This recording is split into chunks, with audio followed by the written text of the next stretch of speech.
Deputy Prime Minister and Foreign Minister 𝐒𝐭𝐲𝐬 said that over 3,000 Pakistani students have fled Kyrgyzstan following mob attacks on May 18. तो अब तक हुकूमत ने और जो कमर्शियल फ्लाइट्स हैं उसके ज़रिए आज तक 3,233 स्टूडेंट्स आ चुके हैं वापस, और 513 स्टूडेंट जो हैं जो फ़्लाइट्स अरेंज हुई हैं फेडरल गवर्नमेंट ने की हैं, और 290 स्टूडेंट जो केपी ने एक रिपोर्टेडली को अरेंजमेंट की है फ़्लाइट्स का।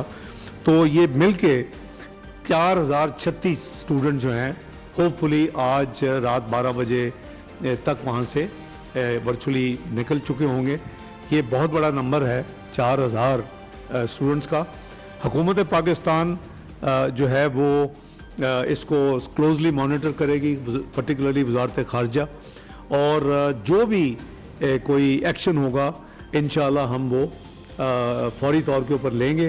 ये कमेटी अपना फ़र्ज़ अदा करेगी। In Islamabad, the PTI rejected the FIR registered by police regarding the attack on the party's Central Information Secretary, Rauf Hassan, by unknown assailants. Hassan said that the attack was part of a broader state crackdown on PTI and its leadership. तो मेरी उनसे मैं मुखातिब हूँ और उनको कह रहा हूँ कि अपने गिरबान में झांकिए, अपनी तरफ देखिए और देखिए कि आप क्या गलतियाँ कर रहे हैं, आपसे क्या क्या गंभीर गलतियाँ हुई हैं, और आप इन गलतियों को आगे बढ़ाने की बजाय फर्दर परपेचुएट करने की बजाय इनको ख़त्म करें और अवाम के मैंडेट की जो है वो तौहीन ख़त्म करें। अवाम का मैंडेट जो है उसको एक्सेप्ट करें और उसके मुताबिक एक जमहूरी हुकूमत जो है उसको तश्कील दी जाए।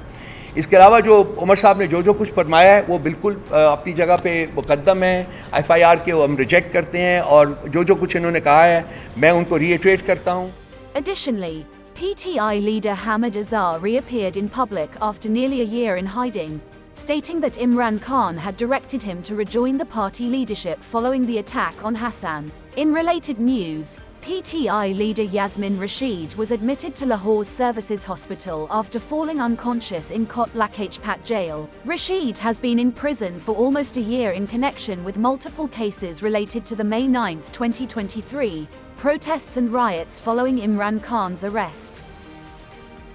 In Tehran, tens of thousands flocked to the streets for the funeral of President Ebrahim Raisi and his entourage, who died in a helicopter crash Sunday. Mourners, many holding Raisi's portraits, gathered at the University of Tehran. Supreme Leader Ayatollah Ali Khamenei is set to lead the prayers for Raisi and Foreign Minister Hossein Amir-Abdollahian. In the capital, banners hailed Raisi as the martyr of service. The processions will move from the university to Engelab Square. The bodies will then be taken to Mashhad for burial on Thursday. Khamenei declared 5 days of mourning and appointed Vice President Mohammad Mokbar as caretaker president. Iran's top nuclear negotiator, Ali Bagheri, is now acting foreign minister. An investigation into the crash is underway. Global and regional allies have expressed their condolences. Norway, Ireland, and Spain will formally recognize Palestine as a state next week, aiming to advance peace in the Middle East. This move has prompted Israel to recall its envoys. Ireland's Prime Minister Simon Harris and Spain's Prime Minister Pedro Sanchez criticized Israeli Prime Minister Benjamin Netanyahu for endangering the two-state solution with his Gaza policies. Last month I stood on these same steps with Prime Minister Sanchez of Spain, and we said that the point of recognizing the state of Palestine was coming closer. That point has now arrived. Today, Ireland, Norway, and Spain are announcing that we recognise the state of Palestine. Each of us will now undertake whatever national steps are necessary to give effect to that decision. In the lead up to today's announcement, I've spoken with a number of other leaders and counterparts, and I'm confident that further countries will join us in taking this important step in the coming weeks. This is an historic and important day for Ireland and for Palestine. On the 21st of January 1919, Ireland asked the world to recognise our right to be an independent state. Our message to the free nations of the world was a plea for international recognition of our independence, emphasising our distinct national identity, our historical struggle, and our right to self-determination and justice. Today, we use the same language to support the recognition of Palestine as a state. We do so because we believe in freedom and justice as the fundamental principles of international law, and because we believe that permanent peace can only be secured upon the basis of the free will of a free people.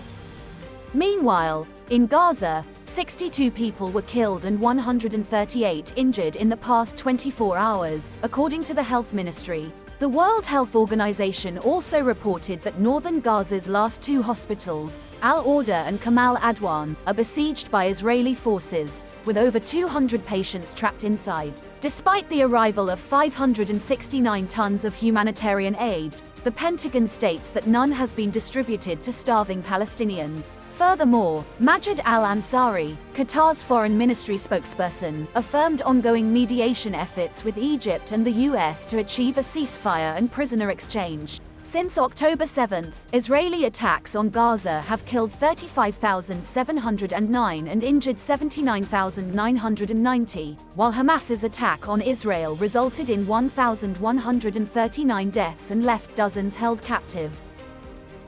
Russia has returned 6 children displaced by the war in Ukraine, in a deal brokered by Qatar. The children, aged between 6 and 17, were handed over at Qatar's embassy in Moscow, according to Russian state media. A video released by TASS news agency on Wednesday showed Qatar's ambassador greeting the children, who included 2 brothers. Ukraine asserts that Russia has illegally taken around 20,000 children since its invasion in February 2022, with fewer than 400 returns so far. Russia denies these accusations, claiming the children were relocated for their safety. Many of these children lost their parents or were separated from caregivers during the early stages of the conflict and were living in orphanages in territories occupied by Russia. Qatar has been actively involved in family reunification efforts, facilitating talks between Russia and Ukraine. Last month, Ukrainian President Volodymyr Zelensky announced that 16 Ukrainian children, previously deported to Russia, had been reunited with their families in Qatar through these mediation efforts.